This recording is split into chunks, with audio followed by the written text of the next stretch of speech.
Right. Good morning. Good morning. I want to start today by doing something I hadn't touched on yet, which is bond length.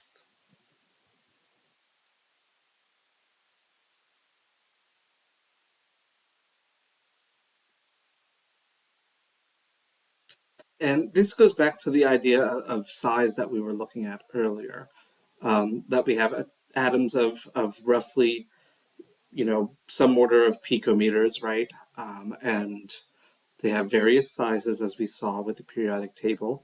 But we can actually use these radii to estimate the bond length. And I think that's pretty cool. For example, if we look up these two, let's go ahead and pop over to Wikipedia so we can look up their bond lengths.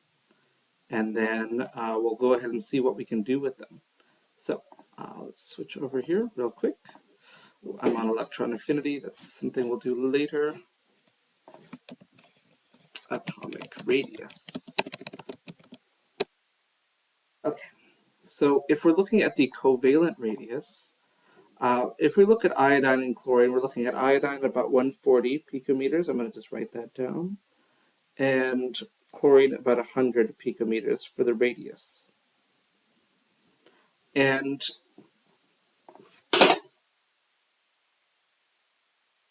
if we go ahead and see, let's see if we've got a length here. We do not. Well, that's okay. We don't have a real one to compare, but that's all right. Let's hop back over here. So, radius of a chlorine atom, 100 picometers. Radius of an iodine atom, about 140 picometers. Turns out we put these two together.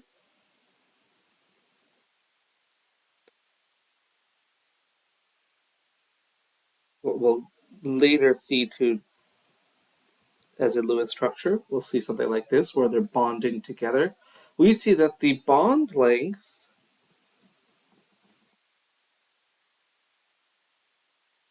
is approximately equal to about 240 picometers. Oh, that's weird. Hold on, this is like, oh, how strange. Okay, hold up.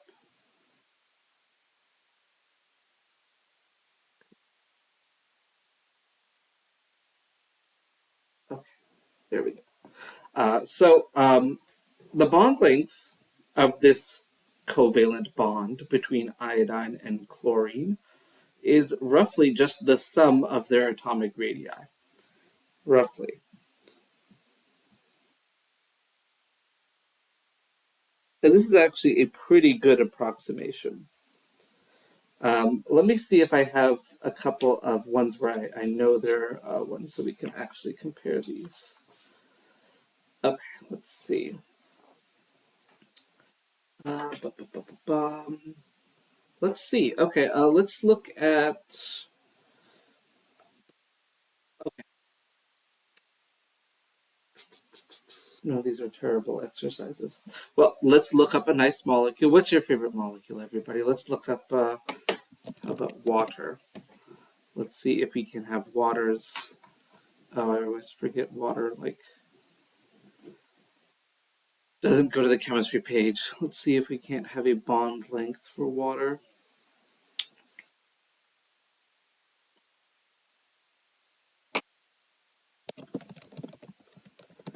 Okay. The bond length for water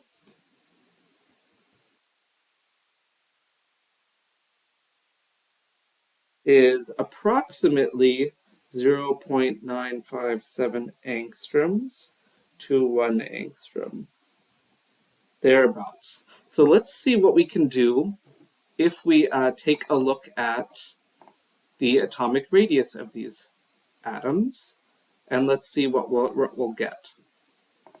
All right, so this is kind of a experimentally determined value.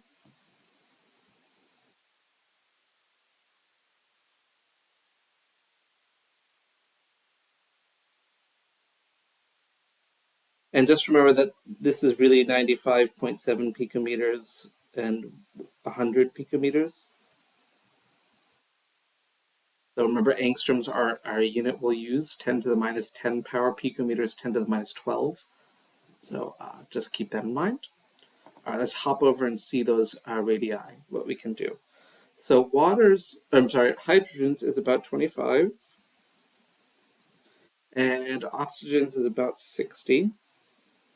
So if we add these together, we would approximate, we're looking for about 85 picometers, right? And in reality, we're looking at 95. So this approximation, it's for this particular one, it's not so great. But the idea here is that we can still compare these. And some of the homework problems will give you a particular radius, and you'll be looking at figuring out how good of a comparison yours is. So you'll be doing that on the homework with better examples. But we'll see that in this case, ours is fairly close. We're in the same order of magnitude. Reality, we're looking at about 95 picometers. So we're just a little bit shy. And that's pretty reasonable. So it's a very quick way to do it without having to do a crazy experiment to figure out bond lengths. I don't even know how they do that. I'm not a physical chemist, so that is kind of beyond me. I'm an organic chemist, so I don't worry too much about those. All right, so that's something we can do with atomic size. So with these on your homework, I've put links to these Wikipedia tables so you can use them on your homework. If you have the book, you can use the book's tables for bond length and all that, but I'm fine with you just using the ones in Wikipedia. Cool. All right, let's talk about electron affinity.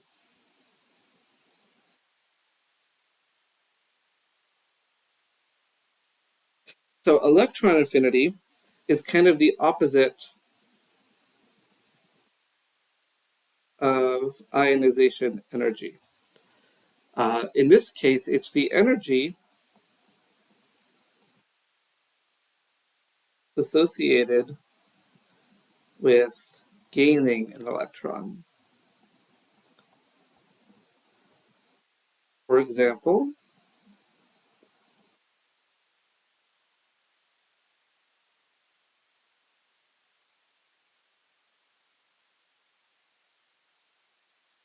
sorry, I'm so used to OChem. I will not do this yet. We're looking at a delta H here of approximately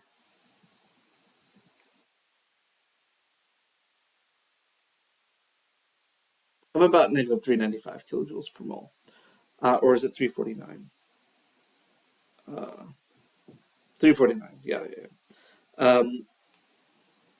With these, notice that typically this process is exothermic. We're going to see for some it's not. Typically this is an exothermic process. So we're going to see that losing electron was always endothermic. Gaining electron is usually exothermic. For some it's not. Let's take a look at some numbers now. Let's hop over back to our good friend Wikipedia. Let's go to, what were we talking about? Electron affinity. So these numbers, as presented on Wikipedia, are the opposite sign of what we're looking at here. So, oh no, we're good. So you can see them all. We're looking at, these are absolute, or not absolute values, but these are the amount of energy released. So these are with the sign flipped. So just be aware that the Wikipedia values, if you're going to use them, flip the sign. Chlorine is definitely negative 349 kilojoules per mole. So just keep this in mind, okay? So we're going to see here that ones on this table, we're looking at large values being highly exothermic. So chlorine, fluorine, bromine, iodine, those are all strongly exothermic when they gain electrons. And we see, generally speaking, The ones on the right of the periodic table tend to be the best, or tend to be the highest number for gaining electrons. However, there are a couple of blips in our periodic table just where we have seen them in the past when we talked about electron affinity, right? We see that beryllium's got one and nitrogen's got a blip there, right? These are unexpectedly high values. So remember, the sign should be flipped on all these. So nitrogen is actually endothermic to gain an electron. And we'll see why that is. It's for the same reason. And so we can see here also there's some pretty interesting anomalies. Gold and platinum, for example, look at theirs. Gold and platinum kind of right in the middle here. I'll highlight them. Look at how high those are. It's actually quite interesting. They're above oxygen or sulfur. These are like almost halogen level. And so we do actually see gold -1 in compounds and platinum -1. So there are some unusual things about these. Look, here we can go to gold. We see that it will indeed sometimes take the -1 oxidation state. Oops. You can even go to -3. Pretty crazy, right? So, interesting stuff. So, typically this is exothermic, but we see that just like before when we were moving things into shared orbitals, remember those half-filled orbitals, adding more electrons puts things into higher energy. We see that adding electrons to things like beryllium, which has a configuration of 2s2. I'll just put that here. Go away. 2s2 nitrogen, which was 2p3, or noble gases. I'm just putting their last electrons here. Will put the electron into a higher energy orbital.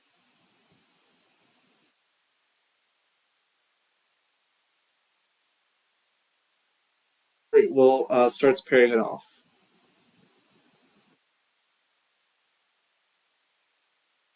And remember, you do get some electron repulsion then from that. So normally nitrogen has got its 3.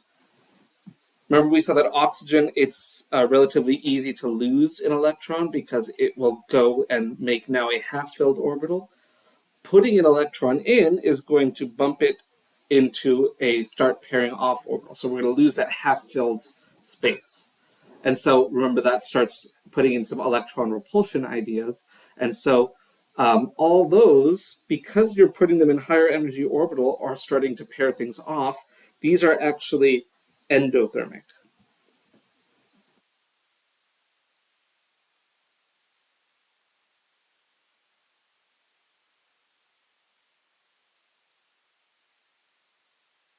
So for things in these groups, although once we get below nitrogen, that's not really a problem anymore. Like phosphorus, arsenic, and antimony all have exothermic values. It's just nitrogen that's troublesome.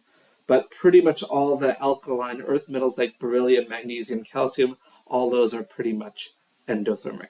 So they have positive delta H's. So typically electron affinity is going to be exothermic, but we will see that for a couple of them it's endothermic. All right, and again, that's because now we're putting it into a higher energy orbital.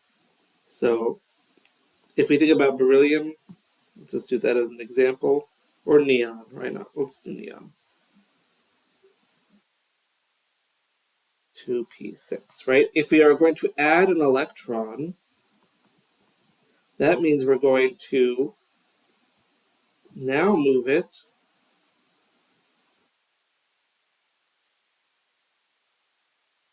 oh, we have secret organic molecules coming out. Okay, let's get rid of that. That's a good copy.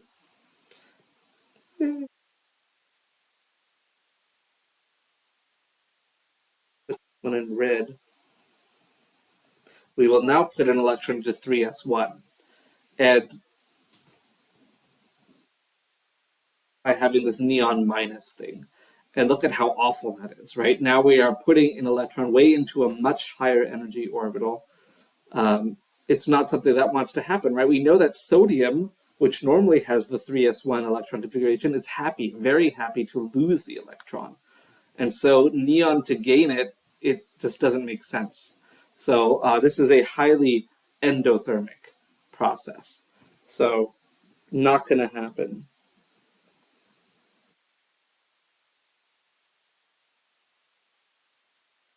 which is unfavorable, right? So more energy, not a good thing. Things don't like to have high energy. So that's what we're looking at here with electron affinity. So typically, we're looking at things being an exothermic for most things. Fun fact, you might expect fluorine to be, but actually chlorine is the most, or has the highest electron affinity, has the most exothermic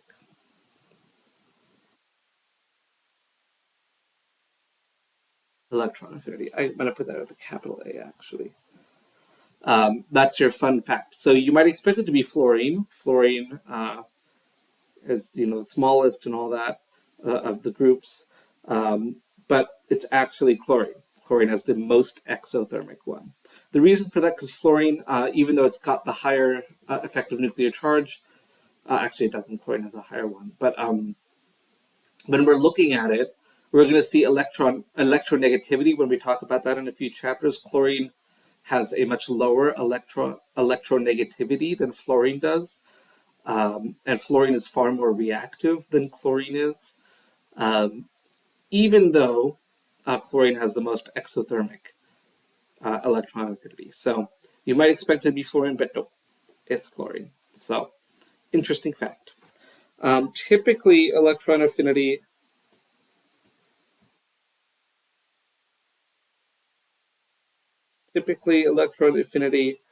decreases or increases, or should I say decreases, because it's getting more negative. I'll say that.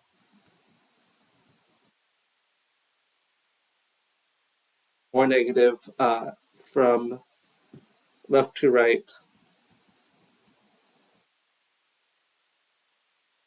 on the periodic table. So we're going to see our halogens are going to be the most exothermic, the most negative electron affinities. Just note that all noble gases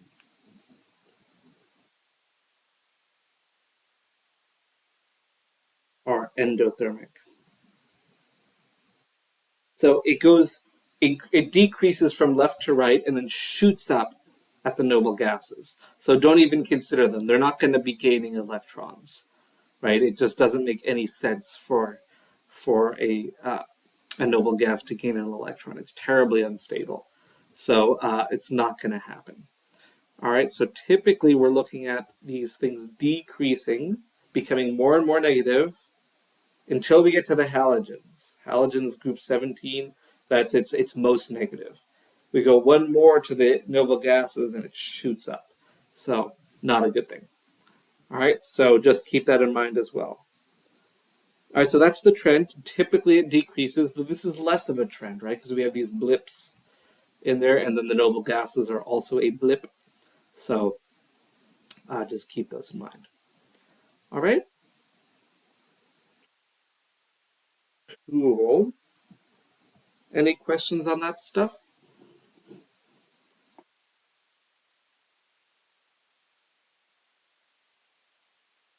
All right. Well, then let's go ahead and keep going. Let's talk about metals. We're going to be talking about kind of specific reactions that metals do. And first thing we'll do is we'll take a look at their oxides. we're going to see that metal oxides are basic. And the reason for this, if we take something like sodium oxide, this is really two sodium ions and an oxide ion, right?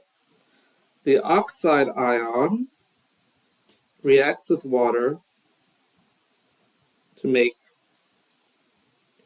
two OHs.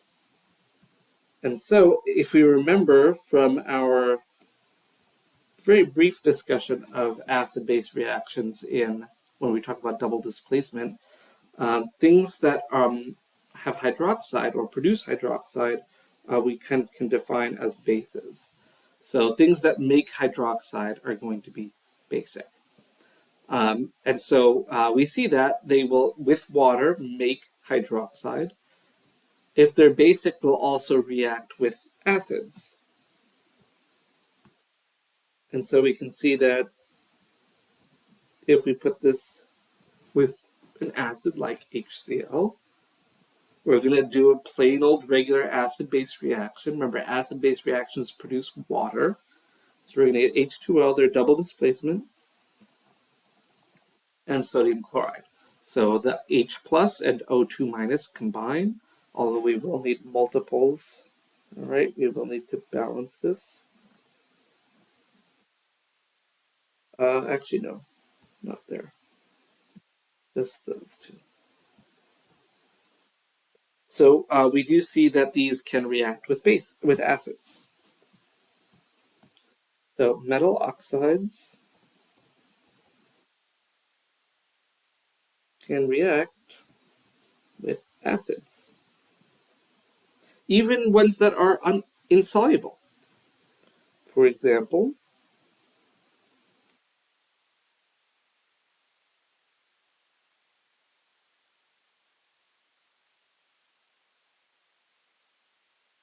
nickel 3 oxide, insoluble. You don't need to know that. But it will also react with acids. Nickel is 3 plus in this case, double displacement reaction, think charges don't change. And so just like before, we're going to end up getting water and then the salt of our acid and in our metal. So if we want to balance this, I suppose we could. Use light blue. There we go. Balanced. Hooray. I'm just balancing it for y'all, but y'all know how to balance things. You'll be doing that on your homework, so you'll have fun with that. They'll react with acids, producing water and some sort of ionic compound. So metal oxides will do this. Pretty much most metal oxides will do this. We know that some common examples are this dude, silver oxide, this is tarnish. So old silver, back when people used silver for like cutlery and coffee pots and stuff, probably not a good idea, by the way. Silver is pretty toxic of an ion, but it coats itself with an oxide. So it goes from this lovely silver color to this kind of blackish, kind of tarnished color, right? And in order to kind of bring it back to silver, you've got to use various acidic cleaning agents on it. So let's take a look at that. Oops. Okay, let's take a look at what that looks like. So the formation of the oxide, here's a good example of tarnished silver. So silver, normally nice and beautifully, here's the person taking their photo. You can see it nice and reflected in this lovely one. The oxide is kind of this ugly grayish brown color. And in order to clean it, look, how to clean silver-plated items. Oh no, without chemicals, you're not going to do a very good job. Not a good idea. Typically, you're going to use an acidic cleaning. Let's see. Oh, I want to see like, let's see what we can do with seeing what things are using. I don't need chemistry of tarnishing. There we go. So, blah, blah, blah, blah, blah. They're all terrible. Um, Whatever. Okay, we don't have a good example, but typically things that you'll use to clean metals would be things like citric acid, a pretty common cleaner, especially for stainless steel. Very, very good cleaner for that. Boric acid is another one. Um, there's typically you're looking at more acidic reagents for cleaning metals. But you don't want to be too acidic because some metals, as we'll see, will react with acids by themselves.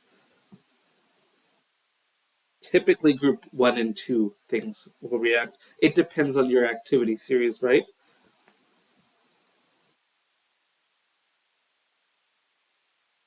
Most metals can react with strong acids.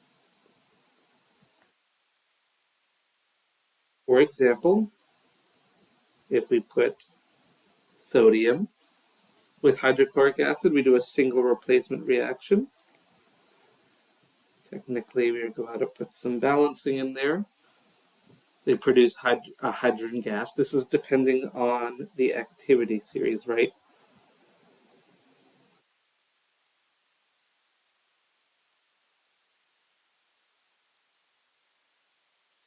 Did we forget all about the activity series?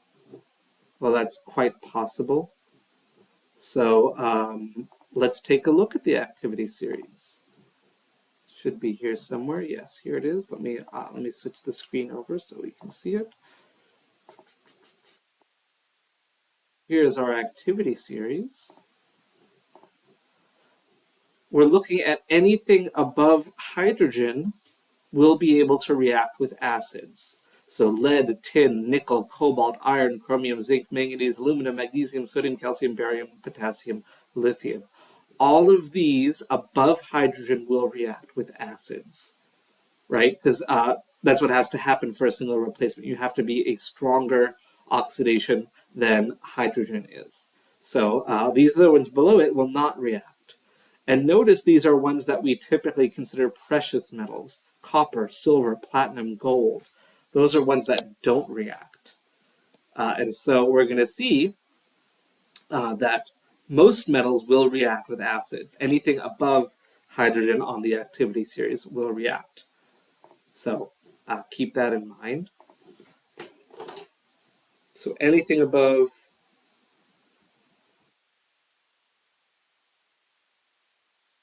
hydrogen on the activity series will mean that it will react. And typically, we'll see that zinc, plus I'm going to use a different acid this time, will turn into zinc 2 nitrate. Oh, I don't need to say 2 because zinc only does 2, but plus H2, right? We're single replacement reactioning these. So we'll end up getting these to work. Technically, we're going to need 2 of these. All right, because zinc is above hydrogen on the activity series. All right. So we can see here that many of these will react with acids, and so it's a pretty common thing. All right, so many metals react with acids, and we go from there. All right, cool. Let's talk about nonmetals then. Nonmetals do the opposite.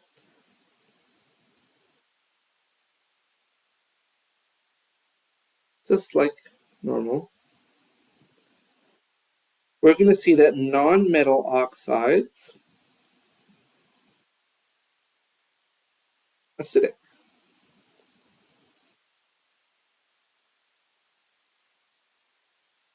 If we put them in water,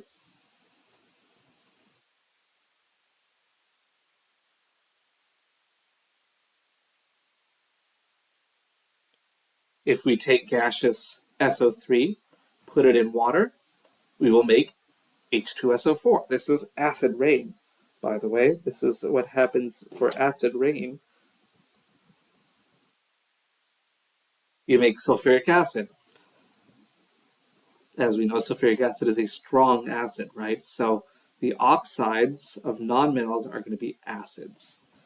We can see it with something even, innocuous, CO2. This one makes carbonic acid. This is the fizz. Carbonation, rather, we'll just say that. In soda, in champagne, uh, all those things in beer, it's carbonation. That's carbonic acid, the presence of carbonic acid. And remember that carbonic acid is not very stable. It's going to just break right down again. But that's how it's formed. It's showing you that CO2 is acidic. And believe it or not, if you take dry ice, solid carbon dioxide, and put it into water, you're going to end up lowering its pH, which is pretty cool. If you try and do that, this is an experiment you can do if you have access to indicators or cabbages or whatever. Cabbage juice, by the way, is a pretty interesting pH indicator. Red cabbage, that is, not the green cabbage. You're going to see that carbon dioxide is acidic. It's an acid.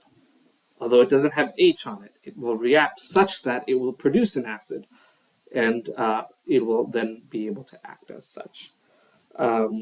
So it's pretty interesting. You can, here, let's see if we can't find a video or an image on this. Let's see. Let's see if we can't find some nice images. Let's see if we've got some with indicators. Yeah. All right, well, apparently this is, yeah, there we go. So we're looking at incubators, it looks like here. I think this is the window, yes. Got some indicators here. This is, yeah, for cell culture in incubators. Typically, we're looking at this lovely red-orange color here, and the amount of CO2 you have will mess with your pH. So if you have too much CO2, you're going to get different colors, different acidity. If you have not enough CO2, you start getting more and more basic. And so the CO2 is very important for controlling the acidity.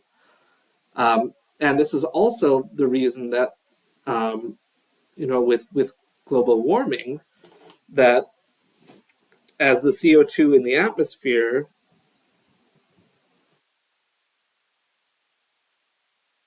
goes up,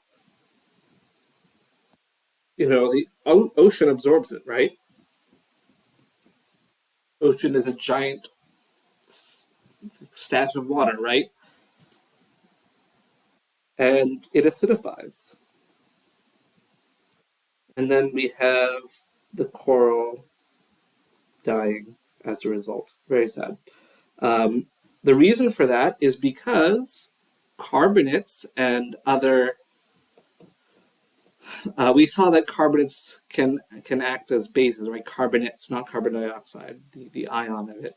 And so our poor coral, which uses calcium carbonate as most of it, normally insoluble, but it is soluble in acid, and so your corals die, your little snails lose their shells, the crabs lose their shells, and it's very sad. So there's our sad topic for the day. So nonmetal oxides are going to be acidic. All right, which means that not only are they going to produce acids in water, but that means they'll also react with bases. If we take carbon dioxide and NaOH,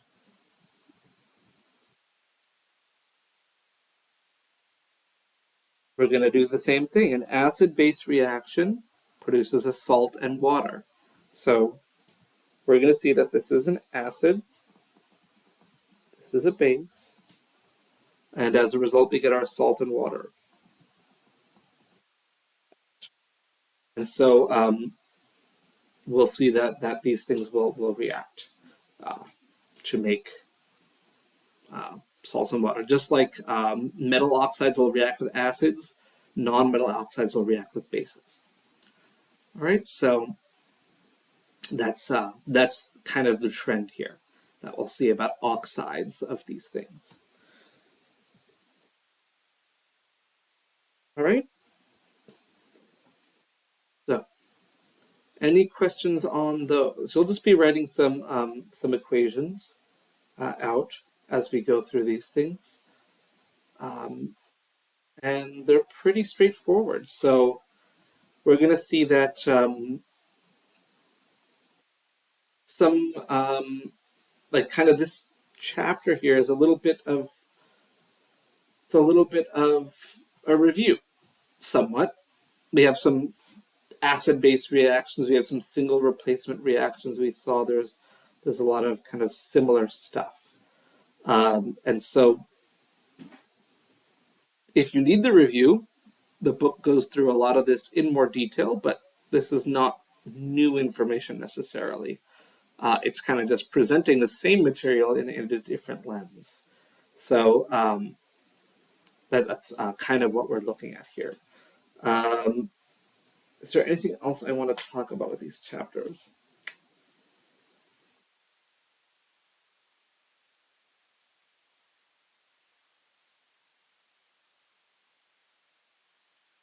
Nah, that's pretty much it. So if you want, you can read, learn a little bit more, but none of the material is going to be new. It'll just be some similar reactions that we're seeing here right now. So that's pretty much it for this chapter. So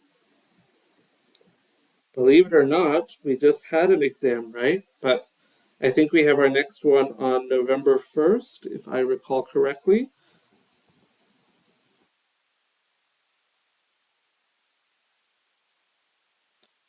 Our next exam is a week and a half away.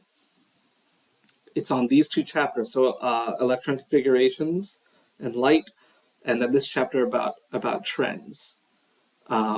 This is it's an easier exam typically because these concepts are not as difficult.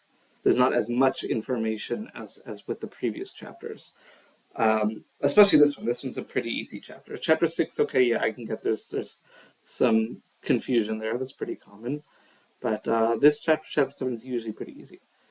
And so your homework is due October 30th.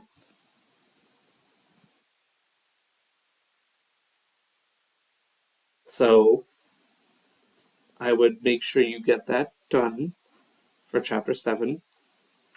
I posted that this morning. So you've got 9 days to do it. It's a shorter assignment, and with that, you're going to want to make sure you know this material. This time, there's no need to postpone the exam because it's so far after the material's been covered. However, next week we are still going to keep going with the material, so don't fall behind. That's a common thing here. I'm also going to remind you that the drop deadline, I think, is around there. It's 10:29 or 10:30 or somewhere around there. So you may want to consider also, just to remind you, the drop deadline.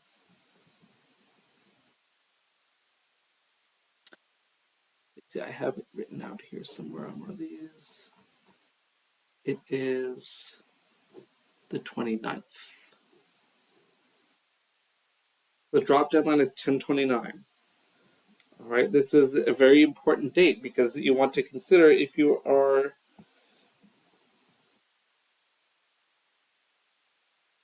if you are below 70% or so, you may want to consider it. That being said, the toughest material is over with for now, right? It'll come back on the final to haunt you. But we kind of have this lull period. Next, we're going to talk about Lewis structures and geometries and all that, which isn't that bad. And then we talk about solids, liquids, and gases. And there's a good bit of math there, but again, it's not terrible material. Thermochemistry is probably the toughest of the things we're going to cover in this course. So if you're below 70%, you may want to consider it. Just keep that in mind. If you want to discuss it, shoot me a message. But I don't think many of you are below 70 at this point, so I think we're in good place. So keep doing your homework. We're almost 60% done with the semester, so that's great. Keep doing your homework. Make sure you're showing your work and doing your sig figs for when that's necessary. Keep doing your labs, and we'll keep going. So we'll just keep on trucking, and that'll be that. So, all right, cool. Enjoy then your weekend. Make sure you catch up with the material. I think we have another homework due tomorrow. That's on the electron configurations from last week. So don't forget that. And then this homework for chapter 7 is due on the 30th. All right, and then we have our exam on that next Monday. So the 30th is a Saturday, so that I can post the key on the Sunday so y'all can check your answers. Make sure you're doing things correctly. All right?